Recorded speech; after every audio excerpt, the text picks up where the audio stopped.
Hello friends, welcome to খেল দুনিয়া।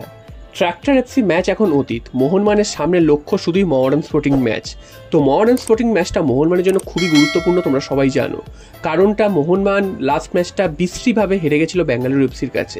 তো সেখান থেকে ঘুরে দাঁড়ানোর একটা লড়াই মোহামেডান এফসি ম্যাচে, সেটা কিন্তু বলাই যায়। এবং মলিনা, তার উপরও কিন্তু বিশাল চাপ রয়েছে, কারণ তিনি এই ম্যাচটাতে যদি কোনোভাবে হেরে যান বা ড্র করে, সেক্ষেত্রে তারও বিদায় কিন্তু আসন্ন।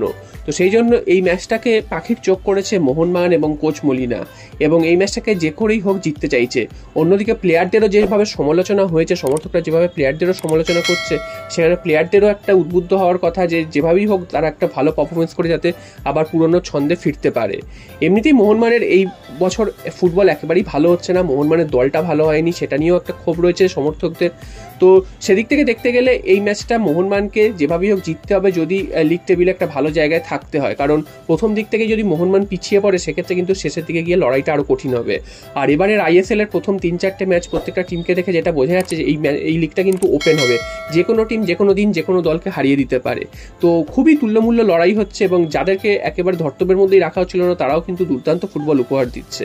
তো সেই দিক থেকে তারা দেখতে গেলে মোহামেডান এই মরশুমে প্রথমবার খেলতে এসছে, এবং মোহামেডানও কিন্তু যথেষ্ট ভালো ফুটবল খেলছে, এবং মোহনবাগানের কাছে চ্যালেঞ্জ মোহামেডানকে যেভাবেই হোক হারানো। তো দেখা যাক শেষ পর্যন্ত মোহনবাগান এই ম্যাচটা জিততে পারে কি না। এছাড়াও মোহনবাগানের ডিফেন্স নিয়ে কিন্তু তোমাদের একটা খারাপ অবস্থা, সেটা তোমরা জানো। তো মোহনবাগান ডিফেন্স কীভাবে সামলাবে, এটাই সবথেকে বড় প্রশ্ন আগামী মোহামেডান এফসি ম্যাচে। কারণ মোহামেডানের বিরুদ্ধে ডিফেন্স যদি ঠিকমতো না থাকে, সেক্ষেত্রে কিন্তু মোহামেডান যেভাবে আক্রমণ করে বা কাউন্টার অ্যাটাক করে, সেখান থেকে কিন্তু মোহনবাগান গোল খেয়ে যাওয়ার সম্ভাবনা প্রচুর রয়েছে। সেটা আমরা বেঙ্গালুরু এফসি ম্যাচেই দেখেছি।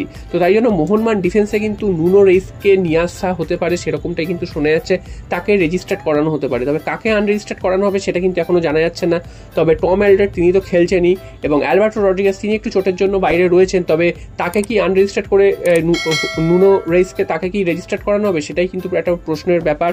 এবং নুনো রেইস কিন্তু দলের সাথে ভালোই মানিয়ে নিয়েছেন, তিনি দলের সাথে প্র্যাকটিসও করছেন। এবং দেখা যাক শেষ পর্যন্ত মোহনবাগান ডিফেন্সকে সামলানোর জন্য নুনো রেইসকে রেজিস্টার্ড করে তাকে মাঠে নামিয়ে দেয় কিনা। তো নুনো রেইসের উপর আমাদের প্রত্যেকের নজর থাকবে, কি করে মোহনবাগান আগামী দিনে। এখনও অবধি জানা যায়নি যে নুনো রেইস আগামী মোহামেডান এফসি ম্যাচে খেলবেন কি খেলবেন না।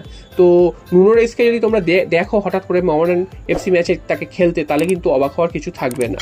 এরপর চলে আসি সবথেকে বড় যে খবরটা এই মুহূর্তে, সেটা হচ্ছে মোহনবাগানের এএফসি চ্যাম্পিয়ন্স লিগ 2 ম্যাচ। তো সেই ম্যাচটায় কি হবে, কি হতে চলেছে, সেটা নিয়ে কিন্তু এখন সমর্থকদের মধ্যে সবথেকে বেশি আলোচনা।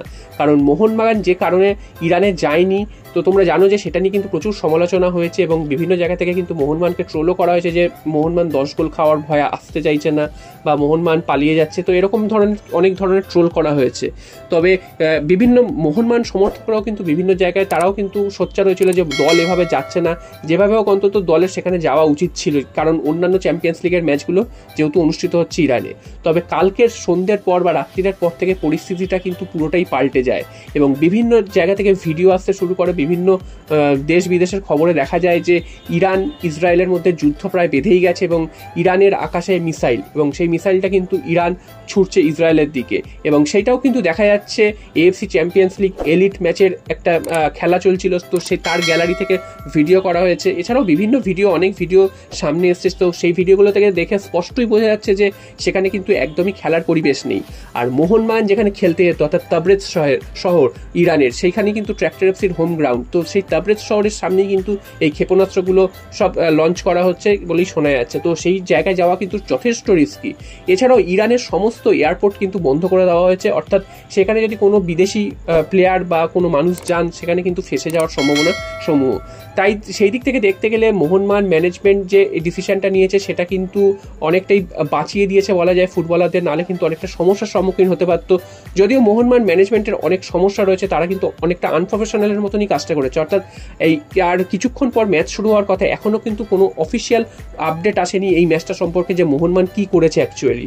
তো সমস্তটা কিন্তু জানা যাচ্ছে বিভিন্ন মিডিয়া বা বিভিন্ন জায়গা থেকে জানা যাচ্ছে। তো কোনো অফিসিয়াল স্টেটমেন্ট আসেনি, এটা কিন্তু সবথেকে বাজে ব্যাপার। সেটা যাই হোক, ম্যাচটা ক্যান্সেল হোক, ম্যাচটা না খেলুক, বা কী ডিসিশন নিচ্ছে, সেটা কিন্তু অফিসিয়ালি জানানো উচিত ছিল মোহনবাগান ম্যানেজমেন্টের তরফ থেকে। তো যাই হোক, এখন যেটা প্রশ্ন হচ্ছে, তাহলে মোহনবাগানকে কি শাস্তি দেবে এএফসি? তো প্রথমে যেটা শোনা যাচ্ছিল, মোহনবাগানকে একটা বিরাট শাস্তি দেবে, এবং আর্থিক জরিমানা করা হবে। মোহনবাগানকে তো ম্যাচটা হারিয়েই দেওয়া হবে, অর্থাৎ 3 গোল 3 পয়েন্ট দিয়ে দেওয়া হবে ট্র্যাক্টর এফসিকে। এছাড়াও মোহনবাগানকে পুরো এএফসি চ্যাম্পিয়ন্স লিগ থেকেই কিন্তু বহিষ্কার করে দেওয়া হবে এবং আগামী 2-3 বছরের জন্য এএফসির যে কোনো টুর্নামেন্ট থেকে মোহনবাগানকে বাতিল করে দেওয়া হবে। তো এরকম ধরনের একটা শাস্তির সামনে নেমে আসার কথা ছিল মোহনবাগানের সামনে। তবে যেহেতু কালকের সন্ধ্যেবেলা বা রাত্রিবেলার পরে এই পরিস্থিতিটা পুরোটা পাল্টে গেছে, তাই জন্য কিন্তু মোহনবাগানের পালে এবার হাওয়া এসছে, অর্থাৎ মোহনবাগানের পাল্লা ভারী অনেকটাই হয়েছে এবং মোহনবাগানের কাছে দেখানোর সুযোগ এসছে যে তারা যে যায়নি তার একটা সঠিক কারণ, এবং সেটা যে গতকাল রাত থেকে যে যুদ্ধ পরিস্থিতি বা যুদ্ধ শুরু হয়েছে সেটাই কিন্তু ইঙ্গিত করছে। তো এখন আশা করা যাচ্ছে এএফসি কিন্তু অনেকটাই নরম হবে, কারণ এএফসি ব্যাপারটা দেখছে এবং যদি মোহনবাগানকে যদি এরপরেও শাস্তি দেয় তাহলে কিন্তু মোহনবাগান এর বিরুদ্ধে কাউন্টার করতে পারবে এবং কাউন্টার করার জায়গা রয়েছে। তো সেদিক থেকে দেখতে গেলে মোহনবাগান এখন অনেকটাই ভালো জায়গায় রয়েছে। তবে মোহনবাগান দাবি করেছিল যে ম্যাচটা রিশিডিউল করার জন্য, তো যদি ম্যাচটা মোহনবাগানকে শাস্তি না দেয় এবং এএফসি যদি সমস্তটা কিছু মেনে নেয় সেক্ষেত্রে কিন্তু ম্যাচটা রিশিডিউল হওয়ারই সম্ভাবনা বেশি। অর্থাৎ মোহনবাগানকে যে 3 গোল 3 পয়েন্ট দিয়ে দেওয়া হবে ট্র্যাক্টর ম্যাচটা আয়োজন করতে পারেনি বা তাদের দেশে যুদ্ধ পরিস্থিতি চলছে বলে সেটা কিন্তু ভাবা ভুল। তবে ম্যাচটা রিশিডিউল হওয়ারও সম্ভাবনা অনেকটাই রয়েছে, অন্য কোনো ভেন্যুতে হতে পারে, অন্য কোনো জায়গায় বা অন্য কোনো দেশে নিউট্রাল ভেন্যুতে হতে পারে, তো সেটারই সম্ভাবনা কিন্তু বেশি। তবে এ যাত্রায় মোহনবাগানের কিন্তু শাস্তি যে পাওয়ার একটা সম্ভাবনা সেটা কিন্তু বেঁচে গেল এবং ইরানের যে ফুটবল প্রেসিডেন্ট যিনি কিনা এএফসিরও প্রেসিডেন্ট, তিনিও কিন্তু ক্ষমা চেয়েছে মোহনবাগান সমর্থকদের কাছে। তিনিও প্রথমে একটা হুমকি দিয়েছিল যে মোহনবাগান ভয়ের চোটে আসতে চাইছে না, হ্যান ত্যান এরকম অনেক কিছু বলেছিল।